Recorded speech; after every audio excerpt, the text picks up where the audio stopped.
अब शांति से बैठ जाओगे, ठीक है, और मेरी बात पे ध्यान दोगे, ठीक।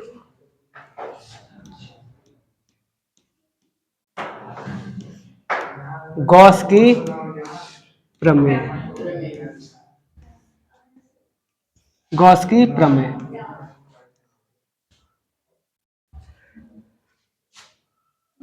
ध्यान से सुनो अब, ठीक है।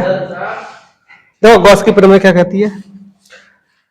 किसी बंद पृष्ठ में लिख रहा हूं यहां पर, ठीक है, इसका नियम लिख रहा हूं, गॉस की प्रमेय का नियम पहले लिख रहा हूं, गॉस की प्रमेय का नियम, ठीक है। फिर करेंगे इसकी उत्पत्ति, ठीक है।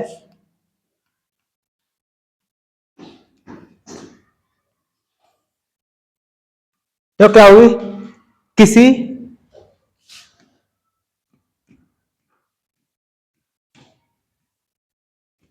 किसी बंद पृष्ठ से गुजरने वाला विद्युत फ्लक्स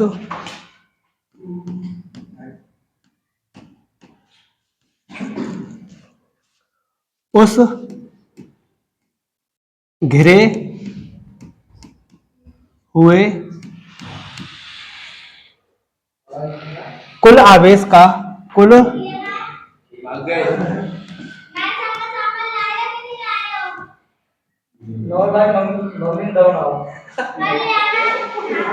कुल आवेश का कुल आवेश का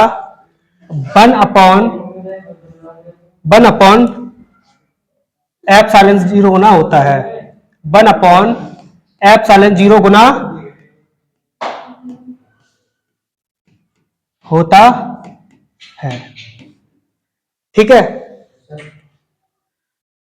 अपनी भाषा पे ने नियंत्रण रखो, है ना, मर्यादाएं बनाकर रखो।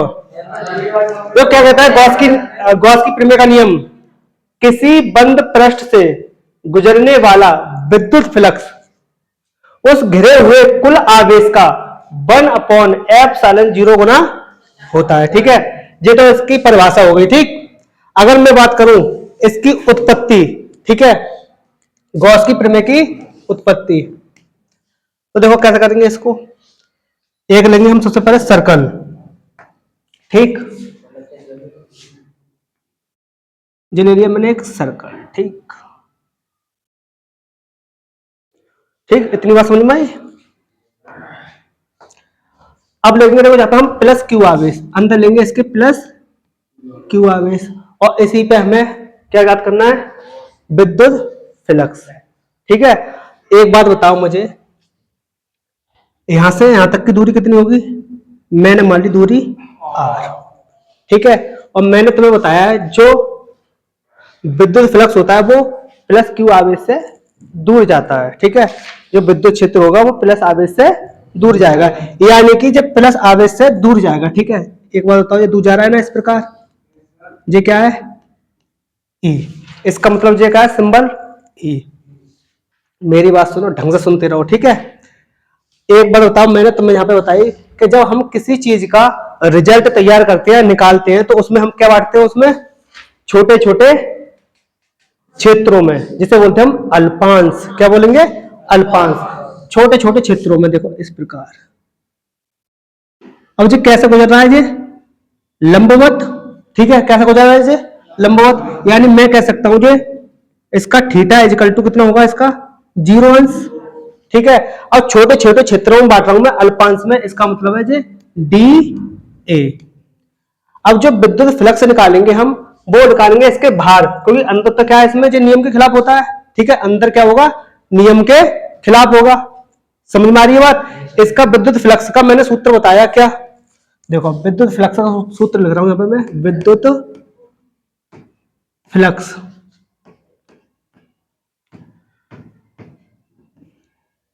क्या बताया मैंने, कोई बता सकता है मुझे यहां पर, ई D A cos theta, E D A cos theta, ठीक है। मेरी बात सुनना। अब विद्युत फ्लक्स को हम किससे डिनोट करेंगे? इसको फाई से। किससे करेंगे? फाई इज इक्वल टू, ठीक है, फाई इज इक्वल टू कितना? ई डी ए कॉस थीटा, ठीक। अब फाई इज इक्वल टू कितना होगा यहां पर? ई डी ए। अब थीटा का मान कितना है यहां पर? जो अभिलंब होता है तो 0 अंश, यानी थीटा का मान कितना है यहां पर? 0 अंश, ठीक है। तो फाई इज इक्वल टू कितना हो जाएगा यहां पर? ई डी ए कॉस 0 का मान होता है 1, कॉस 0 का मान होगा 1, ठीक है। क्या होगा यहां पर? 1। तो कितना हो जाएगा यहां पर? ई डी ए, ठीक है। इसको मान लो समीकरण नंबर 1, ठीक है। मैंने जब ये छोटे छोटे अल्पांशों में बांटा है तो मैं किधर भी ले सकता हूं। मैंने ले लिए, देखो जहां पे इस प्रकार, इससे जो दूर जा रहा है, ठीक है, इससे जो दूर जा रहा है, इसकी दूरी क्या कितनी होगी? r। किस में बांटेंगे हम? जे छोटे छोटे क्षेत्रफल में, यानी कि जिसे हम अल्पांश बोलते हैं, ठीक है ना। अल्पांश देखो ऐसा भी हो सकता है जी, बिल्कुल इस प्रकार, ठीक है। कैसा हो सकता है जी? ऐसा भी दिखाई दे सकता है तुम्हें, ठीक है ना, ऐसा। और यही हमें क्या ज्ञात करना है यहां पर? विद्युत क्षेत्र E, ठीक। अब जब मैंने छोटे छोटे में बांटा, यानी कि डी ए, कितना? डी ए, और कितना है अभिलंब होता है तो थीटा इक्वल टू कितना होगा इसका भी? 0, है ना, थीटा इक्वल टू 0।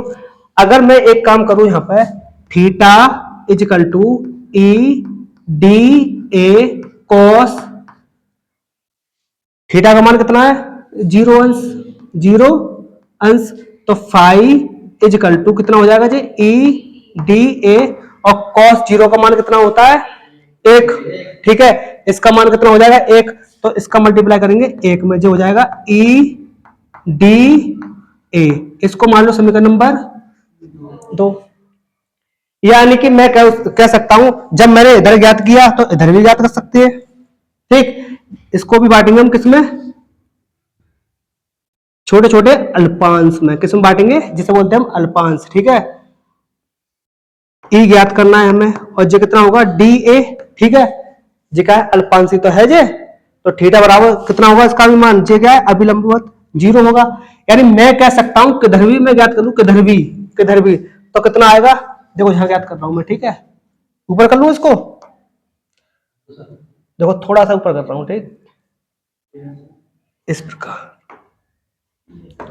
कितना? फाई इज इक्वल टू सब आएगा कितना? ई डी ए।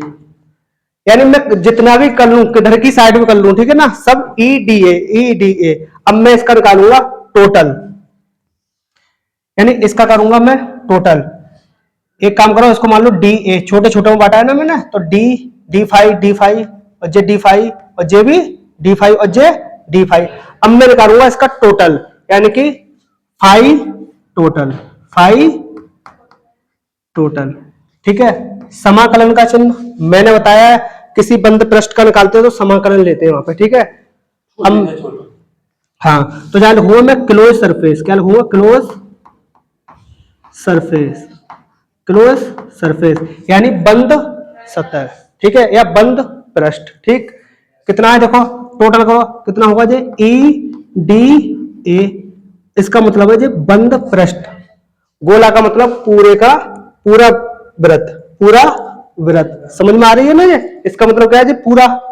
आगे देखो, तो phi total is equal to कितना हो जाएगा जी?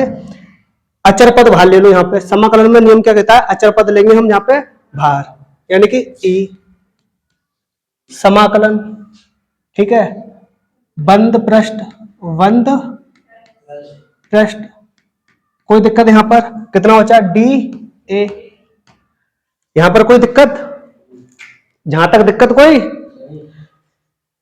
कोई हो सके तो मैं प्रॉब्लम का वो प्रॉब्लम वो बता दो मुझे।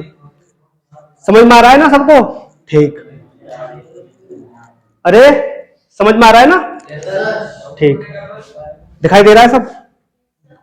आगे देखो, फाई टोटल इजिकल टू ई। एक बात बताओ जी, क्या है यहाँ पर? डी ए टोटल का ले रहा हूं, बंद पृष्ठ। एक बात बताओ, गोले का